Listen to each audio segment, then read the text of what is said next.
हो मित्रांनो, दिवाळीच्या सुट्ट्या लागल्या.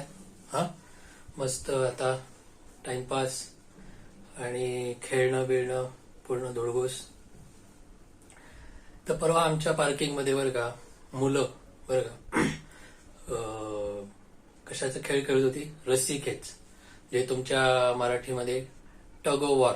म्हणजे एक अशी रस्सी घ्यायची, इकडं इकडं एक माणूस उभा, एक माणूस उभा, मग हा इकडं ओढणार, मग हा इकडं ओढणार, मध्ये त्याचं सेंटर. हा असं रस्सी खेचीचा कार्यक्रम चालला होता. इकडे एक आला, इकडे एक आला, मग इकडे एक आला, मग इकडे एक आला, असे ओढत ओढत ओढत ओढत जसे जसे दोन्हीकडचे बॅलन्स होत जातील तस तशी आपली रस्सी बॅलन्स होत जाईल. पण एखादा समजा एखादा हेवी आला इकडे आणि इकडं काही फारसं आलं नाही, तर मग इकडची साईड जिंकली. त्या रस्सी खेचीचा खेळ बघितला आणि मला सुचलं की अरे यार, रस्सी खेचीवरनं तुम्हाला जो मोमेंटमचा जो विषय असतो, जो प्रत्येक फिजिक्सच्या डेफिनेशन मध्ये, न्यूटनच्या नियमांमध्ये मोमेंटम मोमेंटम मोमेंटम संवेग, किंवा आपण मराठीमध्ये त्याला जोर, ताकद, जोराचा शॉट, जोराने मारलेला बाण, जोरात मारलेली गदा, काय जे काय असेल ते. तर तो जोर हा साधारण समानार्थी शब्द असलेला, किंवा संवेग हा अजून जास्ती शास्त्रीय असलेला शब्द. आपण याविषयी तुमच्याशी बोलू असं मला एक वाटलं, आणि म्हणून आज मी तुमच्यासाठी हा व्हिडिओ करायला बसलोय. तर मित्रांनो, तुम्ही शिकला असाल की संवेग संवेग किंवा मोमेंटम, ज्याला पी असं म्हणतात. पण एकदा पुन्हा आपण फिजिक्स मधले जे काही तुमचे वेक्टर्स आहेत, एस, व्ही, ए आणि पी, हे जे आहे, तर व्ही म्हणजे तुम्हाला माहिती आहे वेलॉसिटी, व्ही वरनं कळते, ए वरनं काय ऍक्सिलरेशन येत आहे लक्षात. पण एस म्हणजे काय, डिस्प्लेसमेंट. हे काय आपल्याला पटकन कळत नाही, पण एस हा काय एक लॅटिन वर्ड आहे, स्पेशियम, म्हणजे साधारण स्पेस, म्हणजे आधीचे स्पेसवर कुठं होतं आणि आता स्पेसवर कुठं आहे यातलं अंतर, म्हणजे स्पेशियम, जे काय बरोबर उत्तर असेल ते. त्या स्पेशियमसाठी एस आलेला असतं.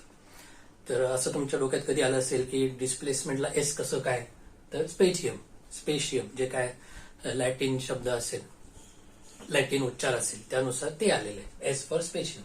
आणि पी, तर आता पी वरनं इथं मोमेंटम आहे, म्हणजे आपल्याला वाटतं अरे एम पाहिजे, पण मास वस्तुमानासाठी एम तर बुक झालेला आहे, ऑलरेडी बुक झालाय. मग पी साठी काय घ्यावं बरं, किंवा मोमेंटमसाठी काय घ्यावं, तर लॅटिन मध्ये PELLERE, पेलेर, किंवा जोरात ढकलणं, असा जो पुश फॉरवर्ड असा जो शब्द आहे, तो मोमेंटम साठी घेण्यात आला. इम्पेलेशन म्हणजे जोरात फोर्स लावणे, जोरात ढकलणे, तर जोरात ढकलणे याला मोमेंटम. तर पी हा मोमेंटम साठी यामुळे आला, या लॅटिनमुळे, आणि एस फॉर स्पेशियम. तर असं तुम्हाला कधी उत्सुकता वाटली असेल की बाबा एस साठी डिस्प्लेसमेंट कसं, तर स्पेशियम, आणि पी फॉर पेलेर, इम्पल्स जे म्हणतात, इम्पेलेशन, तर त्यानुसार तो पेलेर हा शब्द पी साठी. तर एक हा विषय. तर आता पी, तर तुम्ही शिकलेला असाल की पी बरोबर मास गुणिले वेलॉसिटी. पी हा काय वेक्टर आहे, तर पी बरोबर p is equal to mass into velocity. आता मास हा शब्द कोणाला असतो, mass is for solids, liquids आणि गॅसेस, यांच्यासाठी मास हा शब्द असतो. ओके, तर मास जेव्हा असेल तेव्हाच मोमेंटम असणार.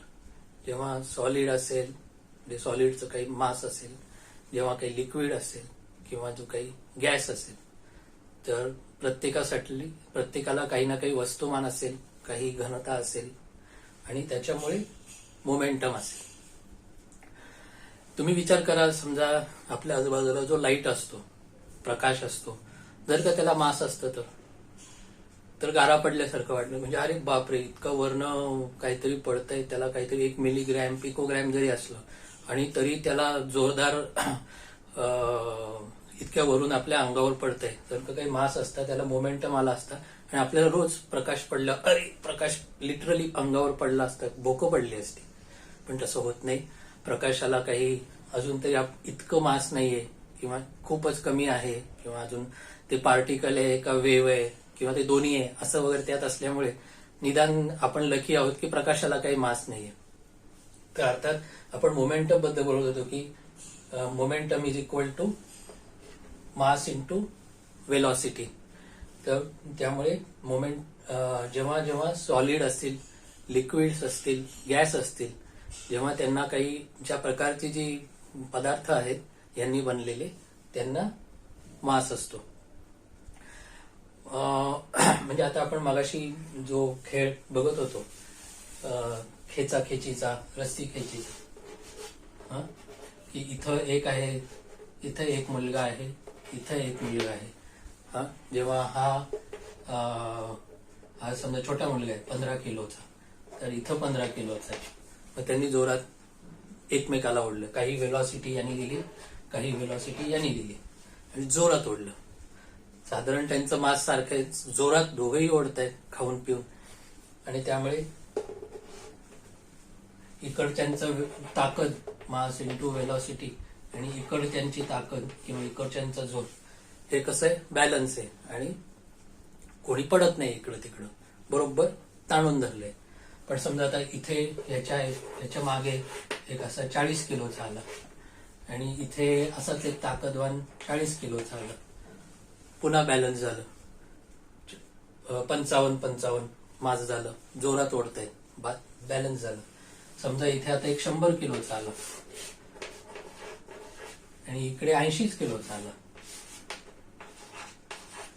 मग काय होईल, इकडचा मास झालं 155 kg आणि इकडचं आलं 135 kg.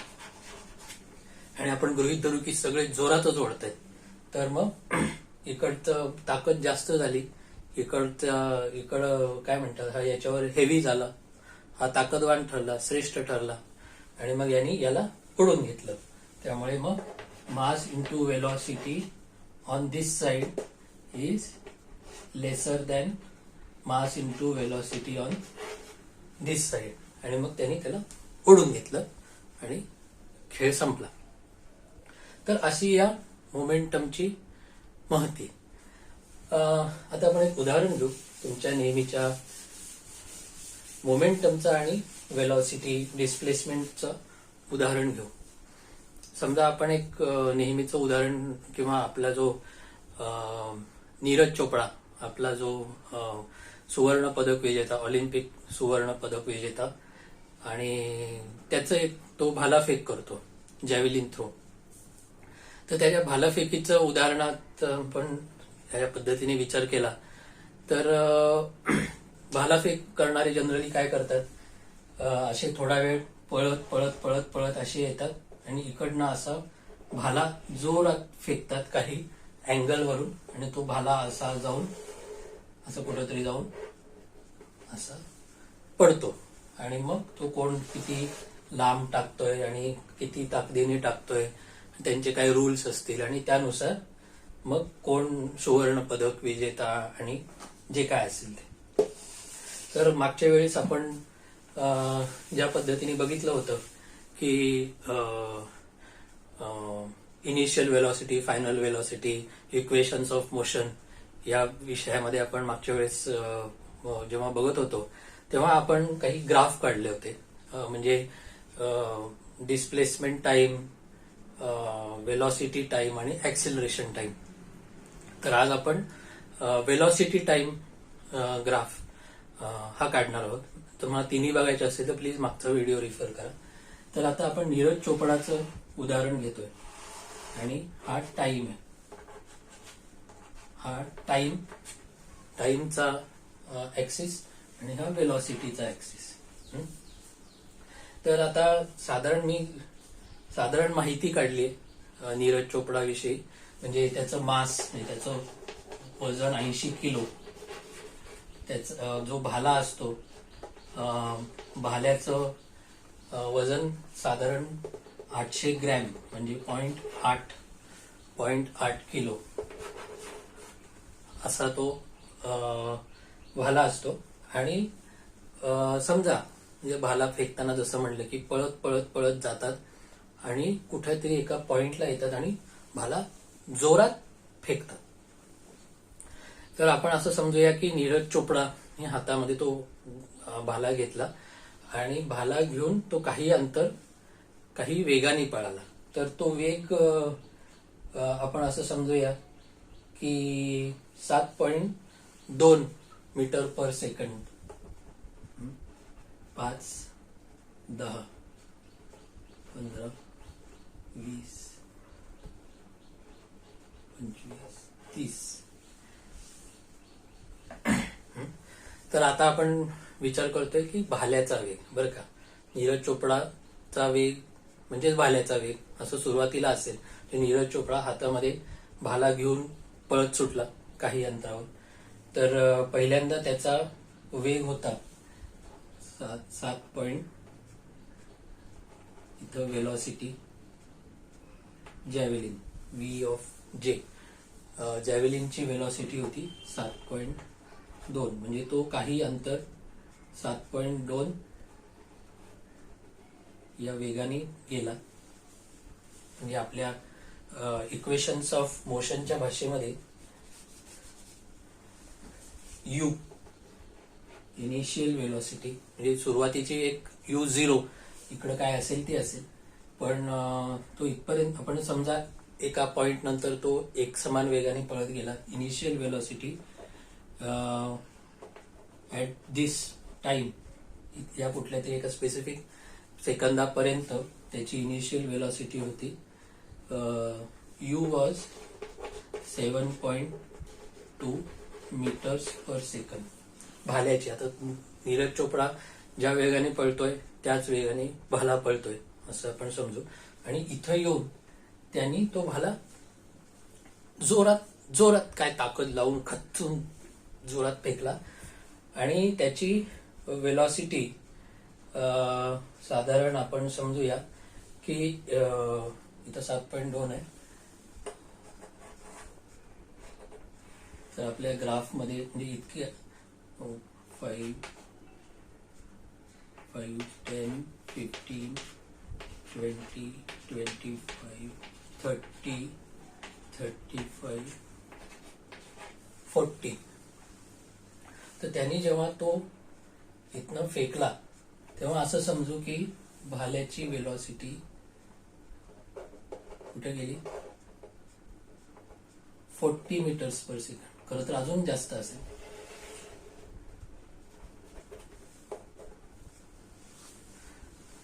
म्हणजे ऍक्सिलरेशन म्हणजे या पॉइंट पासून समजा अजून काही सेकंदामध्ये असं समजूया लगेच समजण्यापेक्षा की पुढच्या जेव्हा फेकला मॅक्सिमम भाल्याची एका पॉइंटला वेलॉसिटी पोहोचली 40 मीटर्स पर सेकंड. 7.5 40.5 मीटर एक आपल्या गृहीतकासाठी. तर हे कोणी केलं, कोणी ताकद लावली? ही नीरज चोपडाने. आणि ती कशाच्या आधारे लावली? 80 किलो त्याचं जे मास होतं, त्याचा जो मोमेंटम होता नीरज चोपडाचा, तो किती होता? 80 किलो. आणि त्याचं वजन, त्याची स्पीड काय होता? नीरज चोपडाचा मोमेंटम वॉज 80 गुणिले 7.2. हा तो त्यांनी घेतला आणि त्यांनी तो रिलीज केला भाला, आणि त्यांनी भाला रिलीज केल्यावर भाल्याची वेलॉसिटी इथे 40.5 अशी आपण, मी तुम्हाला एक ऍक्सिलरेशनचा अंदाज येण्यासाठी आपण दाखवली. एक गणिताच्या आपल्या सोयीसाठी आपण असं करूया की त्या भाल्याची वेलॉसिटी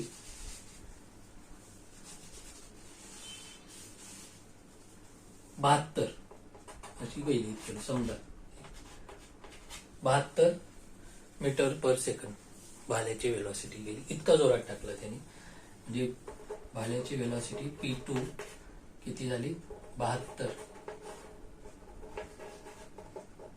मीटर पर सेकंद, आणि त्याचं काय मास असेल ते 0.8. ओके. तर हा जो स्पीड होता, म्हणजे समजा नीरज चोपडाच्या ऐवजी कोणी हलका असता तर त्यांनी कमी मोमेंटम दिला असता, किंवा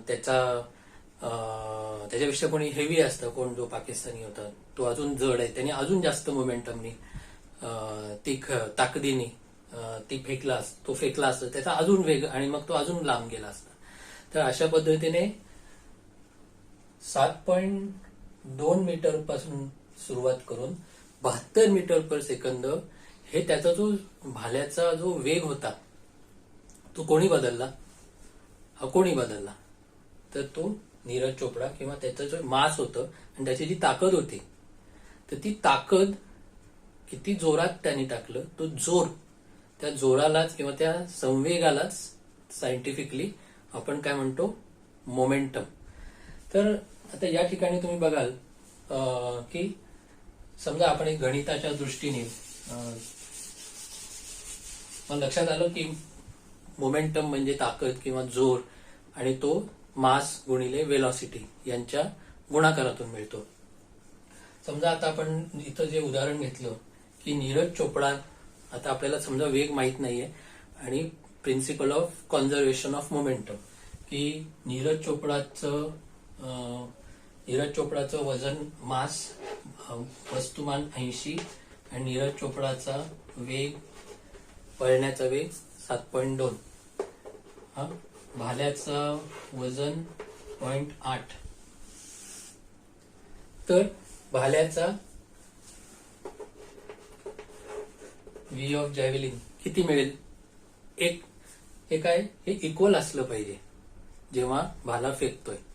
तर समजा आपल्याला हे माहित नसेल तर law of conservation of momentum says की याची इनिशियल वेलॉसिटी आणि याचं initial momentum which is mass into velocity of Neeraj Chopra is equal to the final, त्या वेळेची जी final momentum of the javelin, ती काय असेल, जॅव्हेलिनचं मास आणि जॅव्हेलिनची वेलॉसिटी. तर इथनं आपल्याला साधारण जॅव्हेलिनची वेलॉसिटी किती येईल, 80 गुणिले 7.2 डिवायडेड बाय 0.8, 8×9=72. ओके. तर 720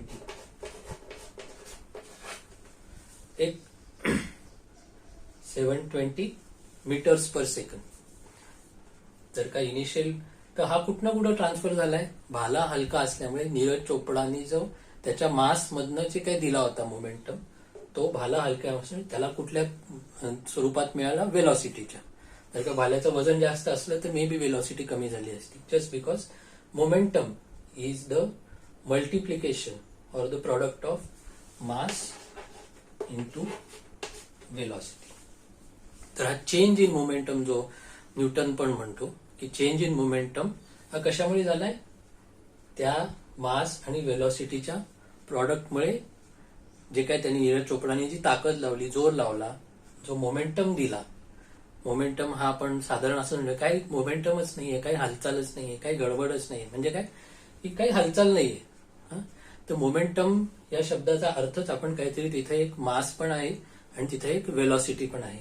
जर का v इज इक्वल टू 0 असतं तर there is no momentum. So momentum, there has to be some mass and there has to be some velocity. Both of them should be there, otherwise there is no momentum.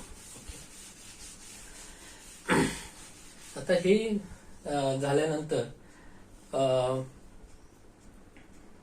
जे आपण उदाहरण मोमेंटमची बघायची झाली की जोर लगा के हैया किंवा काय प्रत्येक आपल्या नेहमीच्या बोलण्याच्या ह्याच्यात सुद्धा अरे याला काही मोमेंटम नाहीये, हे काही घडत नाहीये, या मालाला हे माल हालत नाही तर मालालाही मोमेंटम नाही, विक्रीचं मोमेंटम नाही, हे आपण साधारण या गोष्टी आपण बोलतो. पण फिजिक्समध्ये जेव्हा आपण मोमेंटम किंवा हालचाल नाहीये किंवा काही मास नाहीये, काही वेलॉसिटी नाहीये, दोन्ही नसेल तर मोमेंटम नसतो. If mass is zero like in terms of light waves किंवा लाईट रेज, मास ऑलमोस्ट झिरो आहे म्हणून मोमेंटम त्याचं जाणवत नाही, त्याचा जोर नाही लागत.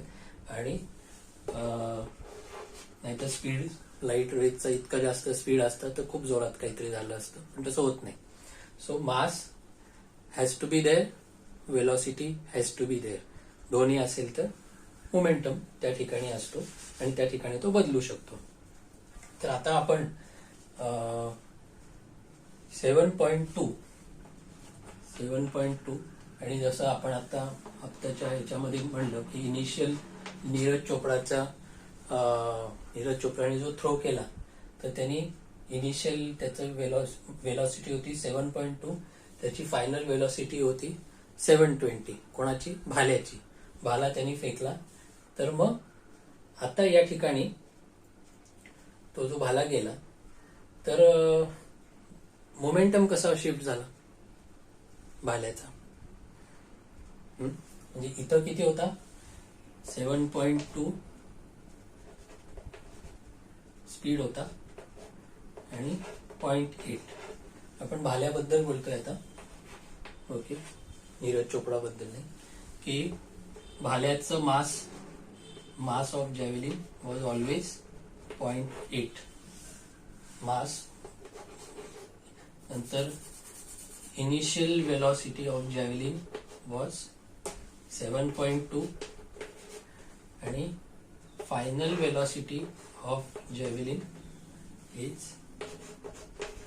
720.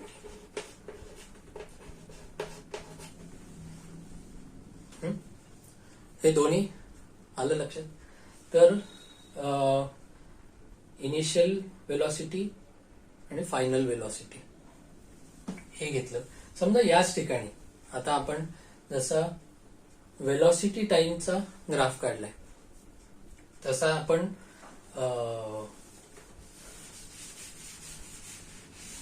मोमेंटम टाइमचा ग्राफ काढलाय. समजा मोमेंटम आहे या ऍक्सिसला आणि इथं टाइम आहे. आणि इथं आपण असं समजूया की भाल्याचं एक आपल्या just for the sake of our calculation भाल्याचं मास 1 किलो आहे. की initial momentum please note 1 kilo. आता आपण त्याचं मास घेतलंय 1 kg. Mass of javelin is 1 kg just for the easy calculation.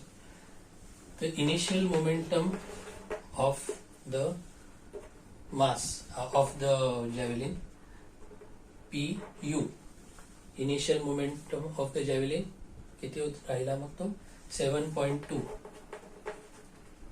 kg metre per second, kg metre per second. आणि final was it's not up to scale, हे पण नाहीये स्केलवर. So आणि final is PV is 720 kg metre per second. Final momentum, initial momentum. So momentum over here इथं according time ग्राफच आहे. So momentum also change. So this was a change in momentum.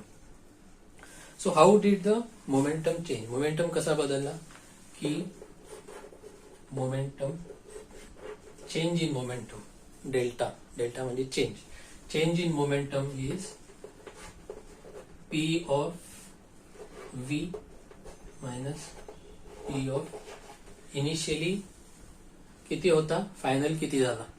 म्हणजे 720 minus 7.2 is what?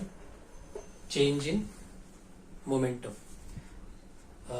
काय जे येत असेल ते समजा 720 minus 713 712.8 something like that. Okay, काय झालं? kg metre per second is a change in momentum. नाव किती वेळात तो बदलला? आता आपण इतका वेळ फक्त वाय ऍक्सिस बद्दल बोलतोय, आता आपण एक्स ऍक्सिस बद्दल बोलूया. समजा हा जो फरक आहे 7.2 टू 720, हा जो फरक आहे तो 10 सेकंदात झाला. समजा let's say this time t is equal to 10 seconds. Time is 10 seconds. So इथं initial velocity minus final velocity, म्हणजे आता इथं ऍक्सिलरेशन किती झालं? आता आपण टाइम घेतला 10 सेकंद. सो इथं ऍक्सिलरेशन किती झालं? v minus u upon t is acceleration. म्हणजे किती झालं? 720 minus 7.2 upon 10. Correct. So acceleration किती झालं? So acceleration is 71.28 metre per second square is acceleration. हे किती ऍक्सिलरेशन झालं? Positive acceleration 71.28 metre per second square is the acceleration. आणि आता इथं किती वेळात मोमेंटम बदलला? Change in momentum upon time. हे काय झालं? 71.28 kg metre per second square.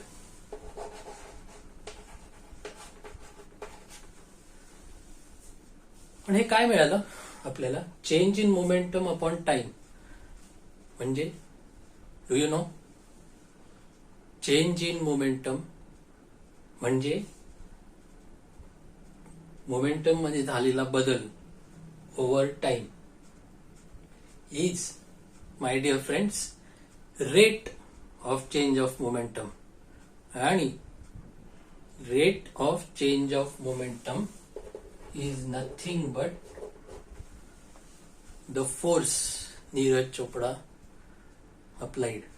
So भाला जो काय आहे तो भाल्यावर नीरज चोपडानी जो फोर्स लावला, त्याच्यावर जो फोर्स लावला टाकण्यासाठी, तो किती होता? 7.28 किंवा 7.3 kg metre per second square और 71.3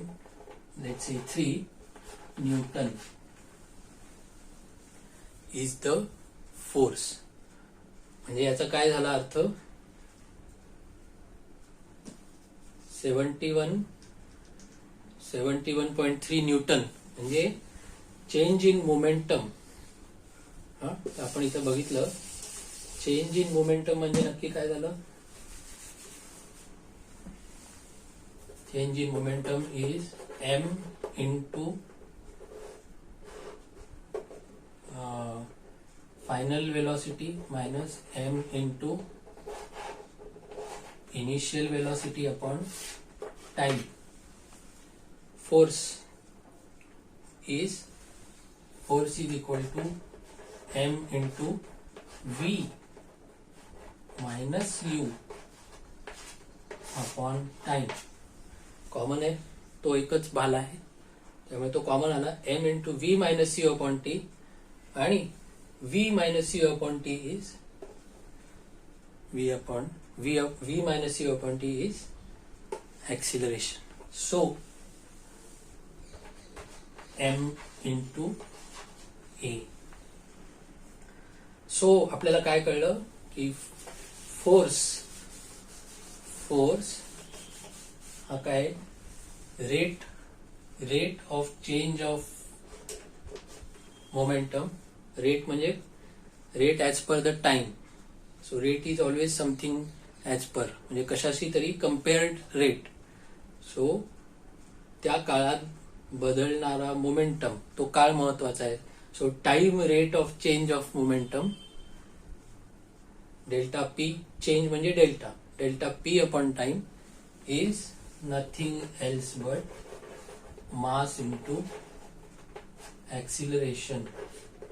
म्हणजे आपल्याला इथं काय मिळालं, खूप महत्वाचं सूत्र आपल्या पूर्ण फिजिक्सला व्यापून उरलेलं, की force is nothing else but mass into acceleration, is nothing else but rate of change of momentum.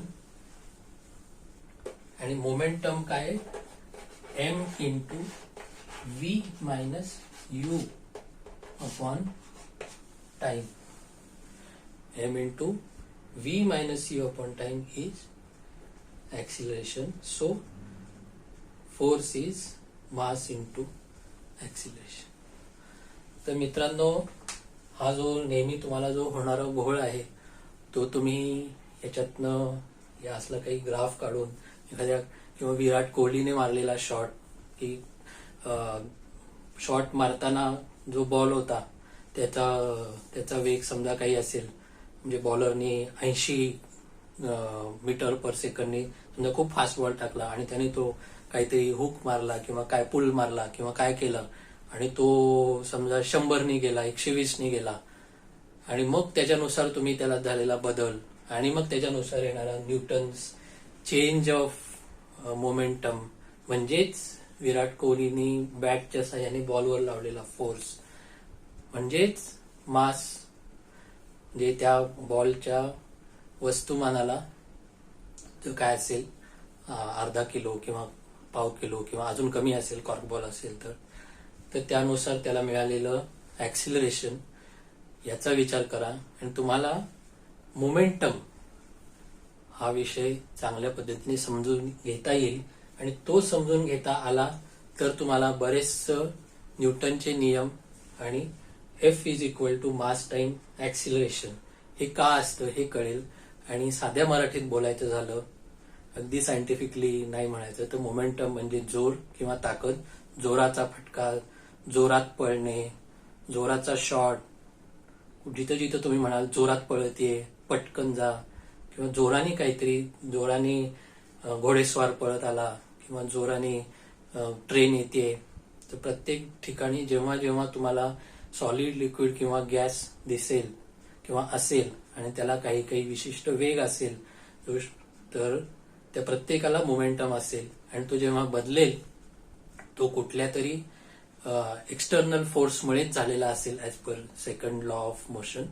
आणि त्या ठिकाणी तुम्हाला लक्षात येईल की जो जोर लावलेला असेल तो जोर, तो कशा किंवा जे फोर्स जो असेल तो फोर्स म्हणजे बल, ते फोर्स किती असेल तर त्या वस्तूवर जो टाकलेला आहे त्या वस्तूचं वस्तुमान किंवा मास, म्हणजे बॉल किंवा इथं नीरज चोपडाचा भाला, ते तर बदलणार नाही, पण त्याच्या आधीचा समजा वेग असेल काही 7.2 आणि भाला फेकल्यावर त्याचा वजन झाला, त्याचा वेग झाला असेल 720, तर त्याच्यामध्ये वेगात झालेला बदल म्हणजे काय असेल, चेंज इन मोमेंटम. कमी त्याच्यावर जोर लावला, जोर का झटका, अगेन अनदर एक्झाम्पल, तर तो लावला आणि तो जोर किती वेळात लावला, 10 सेकंद, 15 सेकंद, जे काय असेल, तर त्या वेळानुसार time rate of change in momentum म्हणजे त्याच्यावर ऍक्ट होणारा जोर किती बदलला, म्हणजेच त्या बॉलचा मास किंवा वस्तुमान आणि त्या बॉलला मिळालेला वेग, याच्या गुणाकारातनं आपल्याला त्या बॉलवर किती बल लावलंय, फोर्स लावलाय ते लक्षात येतं. आणि तशा पद्धतीने आपण त्याचा गुणाकार करून त्याच्यावर ऍक्ट करणारं बल लावू शकतो. याही पद्धतीचा एखादा तुम्ही दोन ग्राफ एका शेजारी एक काढा आणि तुम्हाला लक्षात येईल की या दोन्हींमध्ये नक्की काय संबंध आहे. सो आय होप आजच्या व्हिडिओमधून तुम्हाला मोमेंटम या विषयामध्ये थोडा तरी अजून माहिती मिळाली असेल आणि थोडीशी कन्फ्युजन दूर झाली असेल. तर आता सगळ्यांना दिवाळीच्या शुभेच्छा देतो. जोरात जोरात दिवाळी साजरी करा, जोरात खेळा, मोमेंटम येऊ दे तुमच्यामध्ये तो खेळण्याचा. And momentum is mass time velocity. तर भरपूर मजा करा आणि पुढच्या वेळी अशाच कुठल्या तरी टॉपिकच्या वेळेसाठी आपण पुन्हा भेटू. धन्यवाद. हॅपी दिवाळी.